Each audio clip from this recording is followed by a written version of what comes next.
Hi అండి. ఈరోజు సాంబార్ కోసం అనేసి 3 బెండకాయలు, ఒక వంకాయ, ఒక తోటకూర కాడ నేనైతే తీసుకున్నానండి.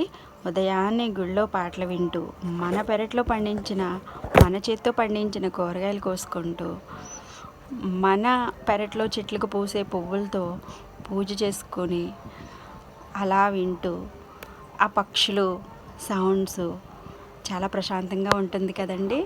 ఈ సీతాఫలకాయ అయితే రోజు తగులుతుంది, కానీ ఇంతగా పండింది అనుకోలేదు. ఈరోజైతే దీన్ని కొయ్యాల్సి వచ్చింది. మనం ఎంతో కొంత ఓపిక చేసుకొని, మనం ఎక్కడున్నా సిటీలో ఉన్నా సరే కొన్ని మొక్కల్ని మనం పెట్టుకున్నట్టయితే మనతో పాటు పక్షులు కూడా తింటాయండి ఆ పండిన పళ్ళు. చూసారా ఎలా పండిందో ఈ పండు. ఒక పండు అయితే పక్షులు ఒక సగం తినేసాయండి, 50%. అవి కూడా తినాలి కదండి. మరి ఇంత ఆరోగ్యకరమైన పళ్ళు ఎక్కడ దొరుకుతాయి చెప్పండి ఈ వాతావరణం.